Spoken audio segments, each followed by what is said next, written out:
All right, so good morning and welcome to our Zoom with the HR MacMillan Space Centre. My name is Haley from Learn Fort Langley, and we are joined by Rachel and Trish. So Rachel, take it away. Hello, everyone. Hi. Give me a big wave if you can hear me right now. Oh, hello. Good morning, everyone. Oh, awesome. There we go. All right, so we're starting our journey off at our home planet. And here we are. But we do actually have a planet in our solar system that scientists think that could be our second home. Now, although our planet is mostly blues and greens and a little bit of brown, this planet is actually mostly red. And it has a lot in common with our home planet, Earth. So let's take a short flight to this red planet, and its name is Mars. Now, Mars is a really fascinating planet. It's cold, it's icy, and it's covered in this reddish, rusty dirt. And on our way there, let's talk a little bit about why Mars is red. So I have a question for you. Have you ever left your bike outside when it rains and you notice that the metal sometimes looks a little red? So give me a thumbs up if you've ever seen a little bit of red on your bike when it's rained outside. And give me a thumbs down if you haven't seen that before. Okay, so a little pretty even split. So the red that you see on your bike after being left outside is actually the same thing that's happening to Mars's surface. It's because of something called rust. Rust is that thing that appears a little bit red on your bike. Now, the rock and soil on the Mars surface is mostly made of iron, just like your bike is. And iron happens to turn red when it touches oxygen. Oxygen is the same thing that you breathe in. So the same thing that's happening to your bike on Earth is actually happening on Mars as well. And now, just like Earth, Mars also has moons. Now, I want you to guess how many moons you think Mars has by showing me a number on your hand. Do you think it has 5? Do you think it has 10? Show me a number. How many moons do you think Mars has? A couple of tens, of one. Ooh, okay, those are all pretty close. So Mars actually has 2 moons. That's one more than Earth does. And we'll fly to one of them right now. It's pretty close, so it's going to be a short flight. But Mars's moons are among the smallest in the solar system. One of them, the one that we're going to right now, is called Phobos, and the other one is called Deimos. Now, Phobos is a little bit larger than Deimos, and it goes around Mars 3 times a day. But it's actually spiraling inwards towards Mars. And that means as it's going around Mars, it's getting closer and closer to the surface. And in around 50 million years, so a really long time from now, it'll actually probably crash into Mars. Now, let's fly to the other Martian moon. I think it's really cool that Mars has 2. We only have 1, and I will say 2 is better than 1. And they're really, really small and interesting to look at.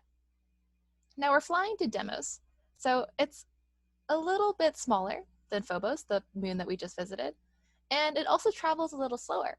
I told you that Phobos goes around Mars 3 times a day, but for Deimos to go around Mars, it actually takes 30 hours, so a little bit more than 1 Earth day for this moon to go all the way around Mars. Now, the astronomer who discovered these 2 moons named them after Greek gods. Phobos means fear or panic. You can think that Phobos kind of sounds a little bit like phobia, and something like, I have arachnophobia, so I'm really scared of spiders.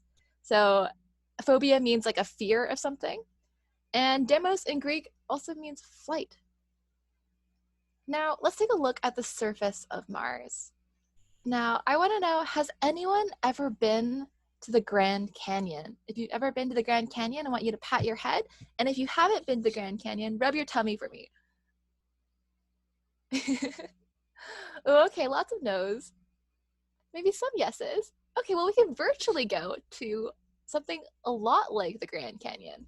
And it's on Mars, and it's called the Mariner Valley. It's basically this big gash through the surface of Mars, and it looks a little something like this. And it's a really deep canyon on Mars, and it's actually one of the largest in the solar system. And it's so big, in fact, that you could fit all of Canada across it.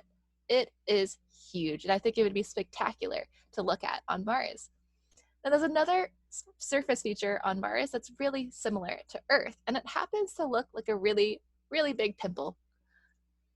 And its name is Olympus Mons. And there it is. It does look like a big pimple, but it's actually a really, really large volcano.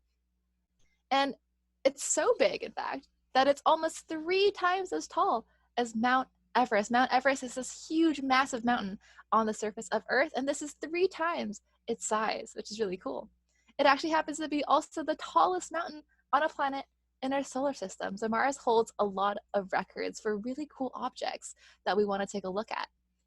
Now, just like Earth has polar ice caps in the Arctic and Antarctic, where the North and South Pole are, Mars does too. And scientists are interested in studying these ice caps because they have a lot of water stuck inside them. And if we're going to send humans to live on Mars, we'll definitely need a source of water. So here at the polar ice caps, that's a really good place for scientists and researchers to start looking for water. Now, over the years, Mars has sent 4 robots called Rovers to Mars.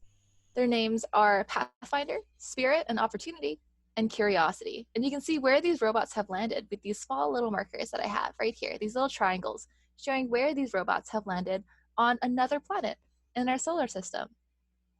And I think what's really exciting is that NASA is actually sending another rover to Mars in just a few months' time. So really, really soon. Its name is Perseverance, and it'll be launched on the Mars 2020 mission sometime between mid-July and early August. Now, I am showing you a different rover. I'm showing you Curiosity that lives on Mars right now, but Curiosity and Perseverance actually look really similar. Perseverance is based on the model of Curiosity, so they're almost like rover twins. Now, Perseverance will be launched on the same kind of rocket that brought InSight and Curiosity rovers to Mars in the past. And what I think is really cool is if I show you what the rockets look like. So this is the rocket that's going to bring Perseverance to Mars in just a few short months. And this rocket, which is a lot bigger, it's almost twice the size, is the one that brought the Apollo astronauts to the moon for the very, very first time over 50 years ago. So I think it's really cool that we've gotten better and better at rocket science over the years. Now here's what Perseverance is going to look like. And the main job that Perseverance is sent to do on Mars is to look for signs of ancient life and collect rock and soil samples to be brought back to Earth and to be studied. And this will help us figure out whether humans can live on Mars one day or not. So I'm really personally excited to see what Perseverance will find. Now, Trish, I know that you've brought some toys from home. I myself have got a squishy Earth. So can you show us? What do you have, Trish? What have you brought with you today? That's a really good question, Rachel. Hi, everyone. Nice to see you again. I have lots of wonders about Mars, Rachel, and I have a question for the audience, everybody watching at home. And we all got in a rocket ship today. How long would it take before Grayson and Cole landed on Mars if they got in a rocket ship today? 6 months. A long time. A really long time, and that's our fastest rocket ship. And if they headed off in a rocket ship, here's where they would land. So it's my squishy Mars, just like you have a squishy Earth at home, and it's got all of those things that you were pointing out, like Olympus Mons, the biggest volcano on Mars. It's got all of the little mountains on Mars. It's got the valleys in that. And what's really cool is what you were talking about, Rachel, about landing on Mars, the rovers, and then astronauts are going to go there someday soon. And my question is, what are astronauts going to have to wear if they go to Mars? They're going to have to wear a special spacesuit. Now, I was really disappointed this morning because I don't know, does anybody know who this guy is? Thumbs up if you know who this guy is. Yeah? Okay. Now, does anyone know who his best friend is? Does anybody know who Woody's best friend is? Give me a thumbs up if you do. Buzz Lightyear? Does anybody know who Buzz is? Does anybody have a Buzz? No, I don't have, my Buzz got left at work and I'm at working from home. So all I have is Woody. So let's pretend this was Buzz. Doesn't really look like him. But Rachel, this is a real astronaut spacesuit. And if this was going to be your spacesuit on Mars, would it be a little bit different than what this one is? Well, if we're going to live on Mars, then we need a little bit more air than what's on that guy's back right now. That was my first observation too. Look at that. Not very much air in his backpack, my friends. So if we were going to land on the red planet Mars, we are certainly going to need a lot more air than just what's in your backpack. We're going to have to figure out how to recycle some of that air that we talked about. Now, food, that's the other thing we talked about last week, but Rachel, I wonder if astronauts are going to figure out a way to grow food on Mars. What do you think? Are they researching that at all? I hope so. I mean, I've seen the movie The Martian where a guy goes and lives on Mars and he makes potatoes out of his own poop. That's right. So Mars has really red soil, and we're trying to figure out what could grow in that soil. So some people say lettuce, some people say potatoes. One of the things that people have said that could grow in a greenhouse on Mars is radishes. Has anybody had a radish before? Touch your head if you have ever. It's red radish. Yeah. Oh, Henry and Owen, they've had radishes before. So, oh, Theo's had a radish before too. Yeah. So radishes might grow on Mars if you were going to head there and live for a while. But some of those things like lettuce and potatoes and fresh food would be really important, because if Henry and Grayson and Cole went to Mars, they would be in their rocket ship for 6 months, and then they have to live on Mars, Rachel, a really long time before they can fly home. So you're probably going to be gone about 2 years. So Amy, if you had to pack all of your food in your rocket ship for 2 years, you're probably going to want maybe some fresh carrots, some fresh radishes, even some fresh lettuce and potatoes if you were there for a while. Rachel, you want to take any of those things with you if you were going to go to Mars? I would try to take some pizza with me. I think I would really miss pizza on Mars. That's a really good observation. Yeah, for sure. You definitely can't order from any of our favorite takeouts and have pizza delivered to Mars while you're there for a couple years. It would take way too long to get there, and it would probably go bad by the time I got there. That's very true.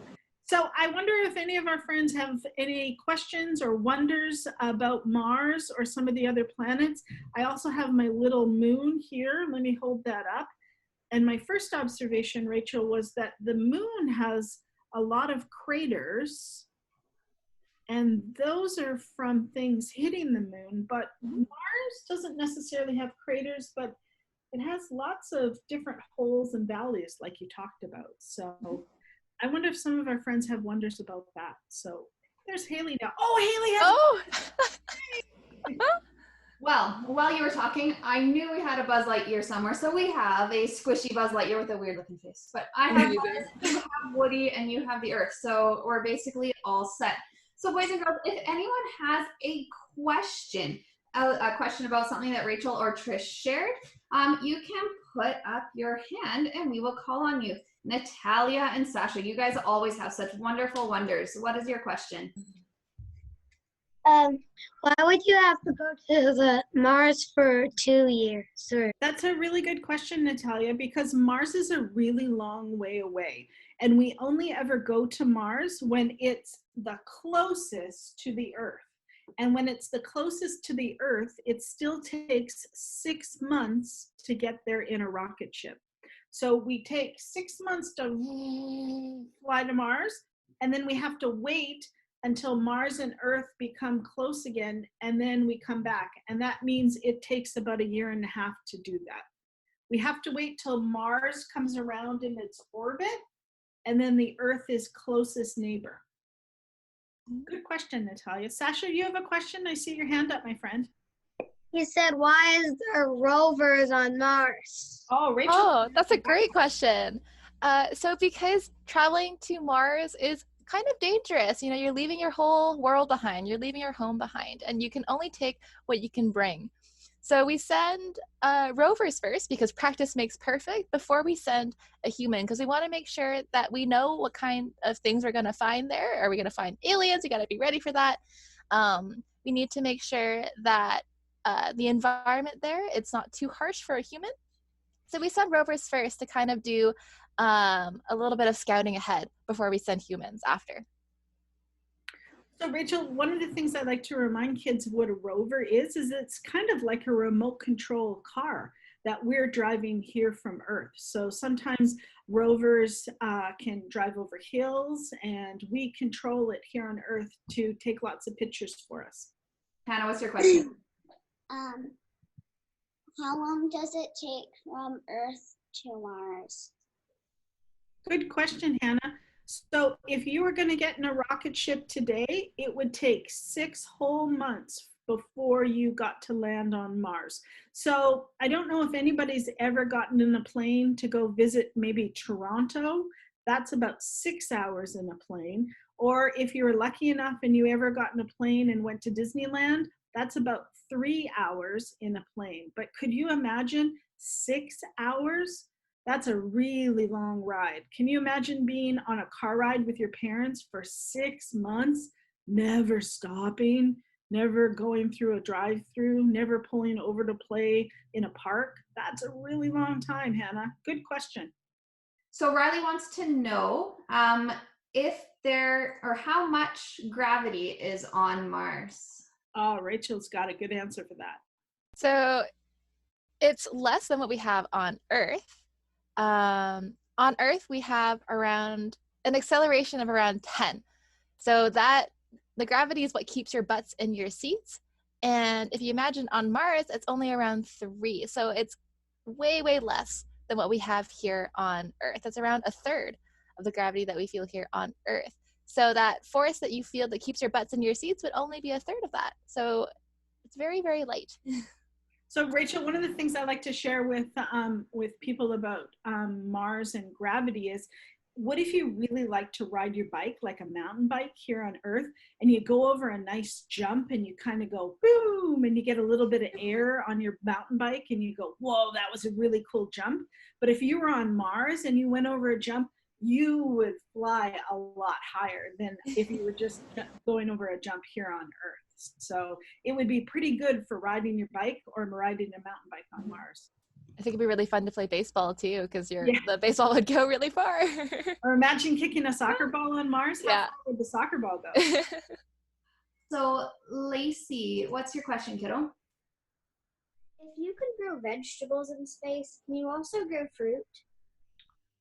That's a really good question. I don't know the answer to that. Rachel, do you know about growing fruit? I know that they're really starting with things that are very easy to grow and, importantly, grow quickly. So I know fruit trees take a really long time. Like if you plant an apple tree, for the first couple of years, you won't get any apples on your tree. So I know if they were going to Mars, they would want something that grows quickly, like lettuce grows quickly and other kind of vegetables. But maybe if you were going to be there for a long time, they could figure out a way to grow apples. That would be a good question.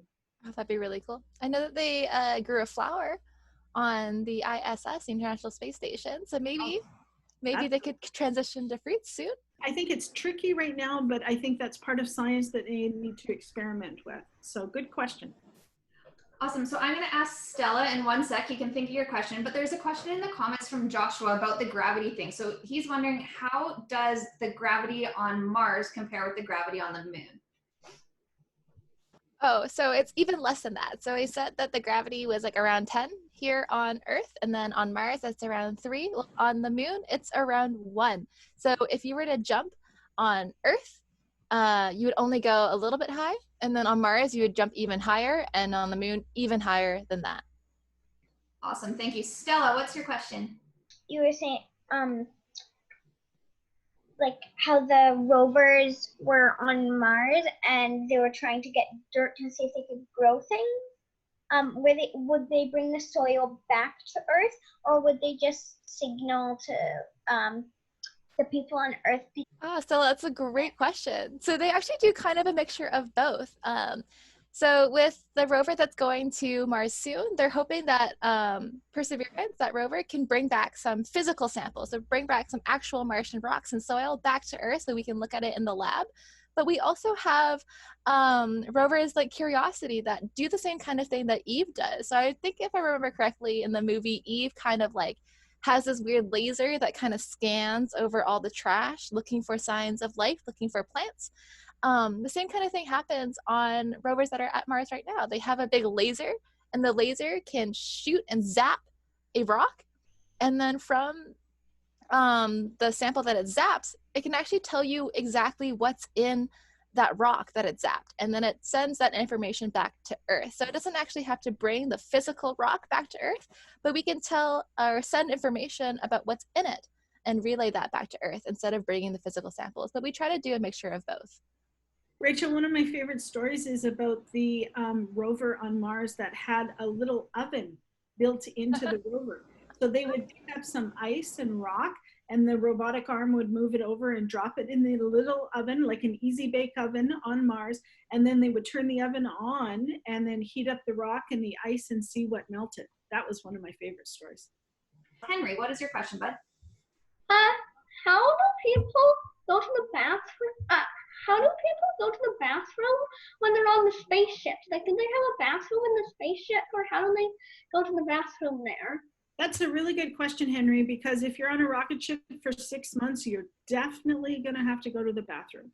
So yes, the new rocket ships that they're going to build for long travels would have to have a bathroom built into it. And the bathrooms on rocket ships or in space are kind of different than the ones here on Earth, and they have a seat belt. Because remember, everything floats in space. So the astronaut would fly into the bathroom and put on a seatbelt like they're in the car, and that seatbelt would keep them onto the toilet to go to the bathroom. So yes, Henry, definitely a bathroom in the rocket ship. Alex, what is your question? How, like, the lander on for the Apollo 11 mission, how small it had to be? Wouldn't they still have to go to the bathroom on that small lander? So how would they do it there? That's a really good That question. still took a couple of days. Yeah. Rachel, do you know what they used while they were there?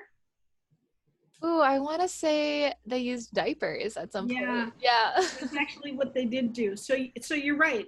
The lander was too small in order to put a bathroom in there. So the astronauts way back then used really big diapers that they would use. So, and then they would take them off and then pack them up, and they'd bring that back as garbage or push them out of the rocket ship as they were coming back, and it would burn up in the atmosphere. But yes, the Apollo landers, they didn't have a bathroom on that small one. So for sure, when you go to Mars and you're gone that long, they would have to build one.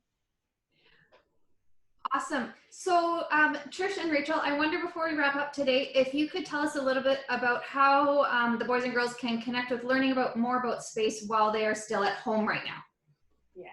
Yeah, awesome. So this is a cool website that I found. Maybe Haley will share it with you. You can share it with the kids after. But because we talked a lot about comparing Mars and Earth today, I thought this would be a cool website for you guys to visit. And you can actually go and you can spin Mars around yourself, just like I was doing on my screen. And you can check out all the different surface features of Mars. And if you scroll down a little further, it actually shows you a bunch of different comparisons between Mars and Earth. And I think that's really cool to go take a look through. And if you wanted to check out what we're doing here at the Space Center, we do have a lot of online resources that our team has put together. We have one for our place in the universe. And next will be gravity. I know you guys had a lot of questions about gravity on different planets, and they'll be answered here. So boys and girls, let us say thank you to Rachel and Trish. Say thank you like this, wave and say thank you.